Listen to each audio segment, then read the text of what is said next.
A lot of Indian students and professionals who were planning to study abroad are not comfortable about that decision anymore. So I see a lot of Indians will drop out from studying abroad in 2026. They will try to stay back in India and build a future here. And it's natural because we are seeing layoffs, job market struggle, and then a lot of visa stress, plus anti-immigration sentiment playing in various countries that were a popular destination for us earlier on. So yes, many of you are going to stay back, try to build a future here in India, and that is why it's very important to understand कि India में क्या होने वाला है.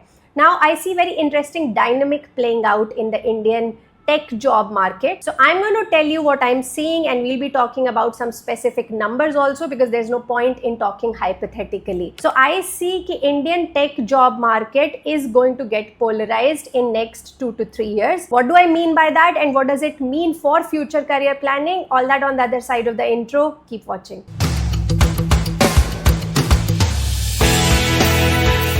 Hey guys, welcome back to the channel. This is Nishtha from Scholar Strategy and 24 North Star. Hope you're doing well, and I want to keep a tab on what's going on in the minds of like young professionals like you. What are the main concerns you guys are going through? And obviously, because the whole situation has changed about study abroad, we need to understand ki now how do we accelerate our career, and that is what I will keep talking about on this channel. If you're finding the discussions relevant and information useful, then please don't forget to like and subscribe to the channel, because it really helps me with the algorithm. Now today's agenda is really simple. I want to talk about future of tech jobs in India, and I want to talk about 4 things today. Number 1 is the Indian IT service jobs. Second, I want to talk about is the big tech jobs in India, the real tech jobs, the core tech jobs where there is more growth. Third is polarization of the market. What do I mean by that? And fourth is what does it mean for study abroad and career planning. So super important video. Let's get started with the first point. And here I want to talk about the layoffs hitting the Indian IT sector. Now, as per news, over 30,000 employees have been laid off across major Indian IT firms and startups in early 2025.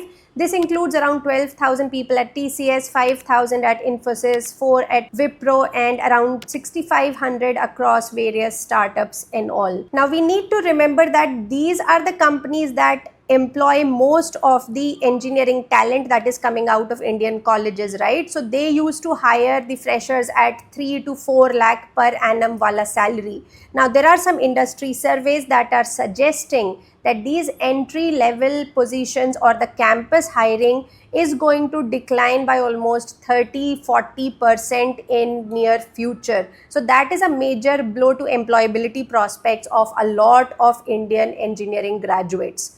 Secondly, we are also seeing that mid-tier roles, which used to get paid around 6 to 12 lakh per annum, are also under pressure because automation is replacing a lot of routine coding tasks. So overall, the hiring volume has dropped significantly. In fact, top 6 IT firms added only 3,800 net employees between April to June, and this number is down almost 72% from previous quarter. So yes, there is panic news coming into the Indian IT sector. Now this decline is obviously fueled by multiple factors. We are seeing global economic uncertainty, reduction in client budgets, increase in automation, offshoring is shifting more towards cost-effective locations, and restructuring within legacy service provider means jobs are being cut down. For fresh graduates or early career professionals who used to bank on these safe entry points, the reality is very, very dark. Students are already struggling to find jobs, and even if they had offer from these Indian IT companies, many offers are getting revoked.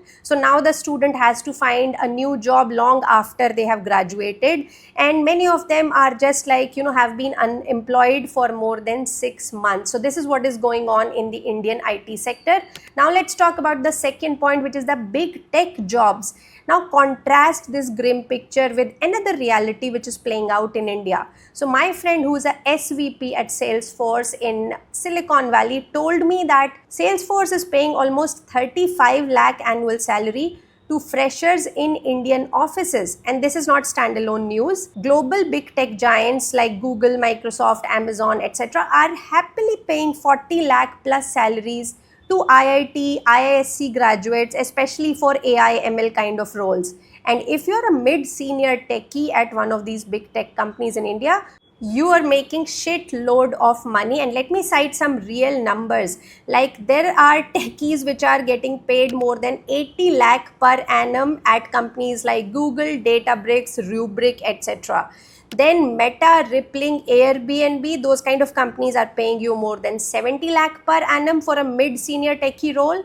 And then companies like Salesforce, Microsoft, Tower Research, and I think also Apple are paying more than 60 lakh per annum to their mid-senior roles. So if I look at skill wise also, I think AI ML engineers are commanding starting packages easily above 40 lakh per annum. Then there are cloud architects who are earning upwards of 35 to 45 lakh per annum depending on their experience. And also cybersecurity experts, because there is an increase in demand and there is an acute shortage of the talent here. They are also getting premium salaries. Overall, industry is forecasting that emerging tech roles will grow at over 15 to 20% annually over next 3 years. So now let me come to my third point, which is the main point of this video: polarization of the tech jobs in India. Here is the interesting part. Now, the same friend who told me what Salesforce is paying in India, she also told me that despite paying these handsome salaries to freshers, Salesforce cannot find enough talent in India. They are struggling to hire.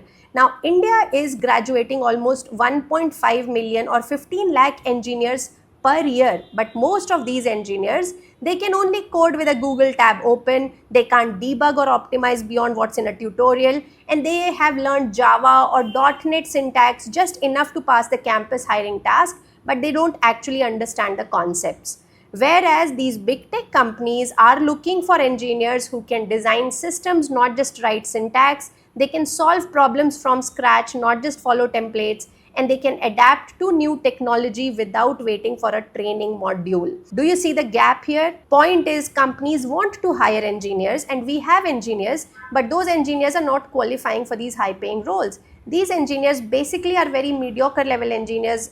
No offense, I'm just talking about their skill levels, and they were only good for these 3 to 4 lakh per annum kind of jobs that Indian IT industries had till now. But after layoffs, these people have no hopes of getting a job. So the future of tech jobs is that market would be highly polarized. There are handful people in India who can crack these 35 lakh kind of big tech roles, and they have multiple offers in hand. They can choose, they can negotiate. But the majority of engineers who were chasing these 3, 4 or 5 lakh per annum kind of jobs at Indian IT service companies, that market is shrinking fast. Now, when Indian IT companies lay off lakhs of people, this sector will have very few options left. And this, as I said, this is not just an IT problem, it's a middle class crisis in the making. So if you're an engineer today, you are either heading for a 30 lakh plus package, or you are heading to the unemployment office. There won't be a middle ground anymore. So let me come to the final section of the video, which is what does it mean for study abroad plans. Now, if you're somebody who has skills and some pedigree to crack these big tech jobs in India, then I don't think you should go abroad. You can build a good life here in India itself